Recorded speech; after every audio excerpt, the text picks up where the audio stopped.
A hard fork is coming to Kaspa. Yes, the same type of hard fork that Bitcoin's had that spun off other assets such as Bitcoin Cash and so many more. Is this going to spin off another token? Why is this hard fork being done to Kaspa, and how could it lead to mass adoption such as Solana has received? We're going to go over all of this and more. If you like this type of content, make sure you like and subscribe. And as a result of that, here's a picture of what Kaspa is going to pass up one day. As always, I am not a financial advisor. Cryptocurrency is extremely risky, and always do your own research. Now let's get into Kaspa. Yonatan Sompolinsky posted this saying that they are proposing the hard fork for Kaspa. Now, a hard fork can be a very scary thing, right? Bitcoin has had hard forks. That's why you have Litecoin. That's why you have Bitcoin Cash, right? Those were not just random new cryptocurrencies that came out and got adoption, right? And so the reason for this hard fork is to provide initial building blocks for programmability. And it kind of sums it up if we just look at this paragraph down here.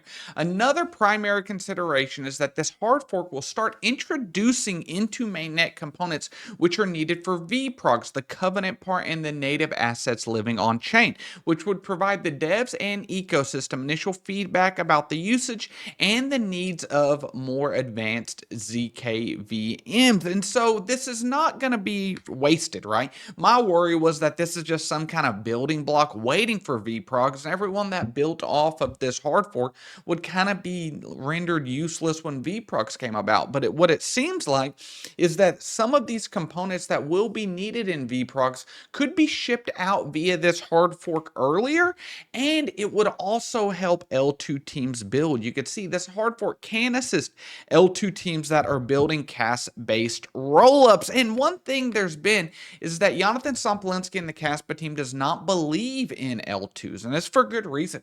When you take a look at Ethereum has fractured liquidity, okay? You have mainnet ETH, and then you have base ETH, let's say you're using base chain, but that's not mainnet ETH, right?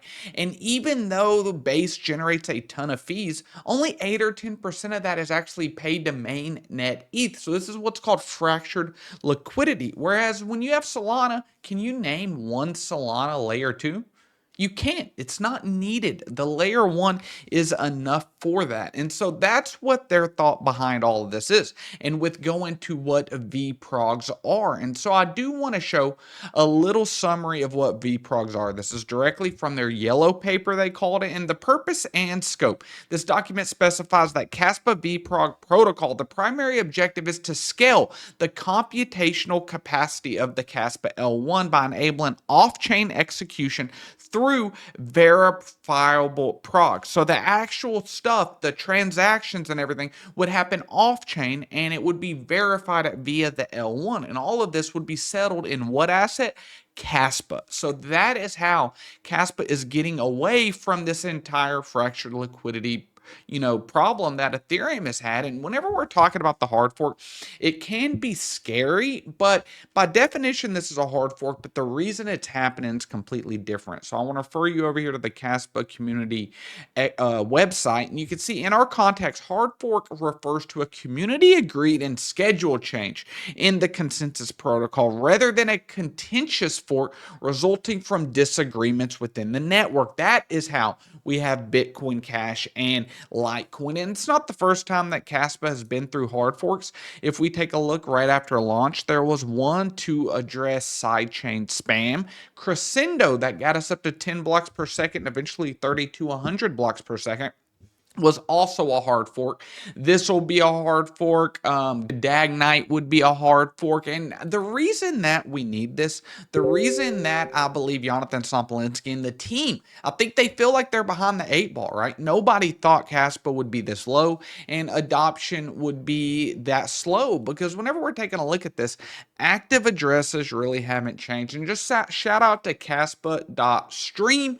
They came about, and I found them after the announcement that Cast.fyi was going to be shutting down. There's been a lot of rumors on X about what the asking price was for this, and I will say I did inquire into them about purchasing it, and it wasn't the value that I was hoping for. And I'm not going to say any details about the price, but you can go research on X if you want to try to see what the asking price is. Folks had released that. But anyways, Kaspa.stream is a very, very good explorer. And what I want to go through is that price has been going down, adoption has not increased. And the reason that I think that, doing these kind of changes that allow programmability is huge because people want to build on Kaspa. There's just not a way to build on Kaspa. I want to shout out to IZO Dev, recently was acknowledged by KIP, and you can see vibe coders and developers ever wanted to create applications integrating Kaspa without really knowing where to start. Here's your chance. One command will bootstrap a skeleton for you. So this is building on Kaspa. And he mentioned somewhere here in 12 hours, 300 people started a project. So people definitely want to build on Kaspa. People definitely understand that it has the programmability potential of a proof of stake chain with the security and fundamentals of Bitcoin. That's what I've been screaming from the rooftops. Because everyone's always asking, when are we going to get a big Kaspa pump? But if we look at this block explorer and go back, there's been no reason for a pump. Going back 30 days.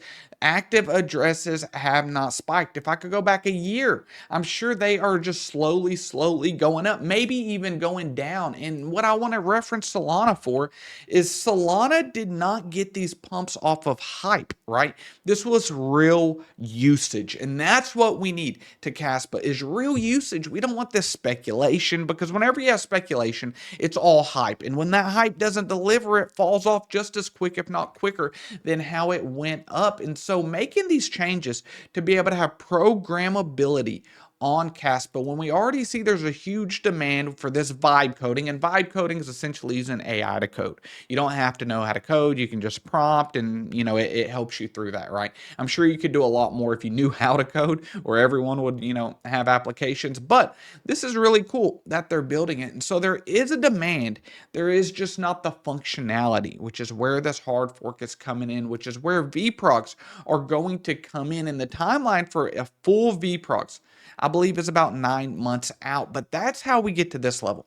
We need people, never financial advice, to be buying Kaspa, to use Kaspa in the ecosystem, not just storing it on your hot wallet, thinking it's going to be a store of value like Bitcoin, actually utilizing it, paying fees in it, swapping it even to other assets on chain. That is what caused this huge run up with Solana going up to $300. That's how we get this type of market cap adoption. Okay. If you even look during this stagnant period, Solana was 8 bill, right? That's about 5 or 6 times what Kaspa currently is now. But we need real adoption to Kaspa, and that is what this hard fork, that is a community agreed upon change rather than a contentious fork resulting from disagreements. But whenever we take a look at that, this is some very big news coming up for Cas. We're also kind of feels like a bottom signal. I'll be completely honest with you, seeing people capitulate here at the absolute lows. Like this guy says, wow, the beginning of the end. I personally kind of think it's the beginning of the beginning because, even right here, hashtag Yonatan Sompolinsky said that he would definitely help people, fund a project. And it does not seem like money was the reason for FYI going down. It seems like it was other reasons, maybe some, disagreements with the network, maybe just, discouraged by overall price action. But this is the long game, man. This is the end game for me when I'm taking a look at it. I mean, Kaspa's got everything that I could ever want, that anybody could ever want. And I just think it's a matter of time before the masses really understand that this is Bitcoin 2.0. This is righting all the wrongs that Satoshi and team did with Bitcoin.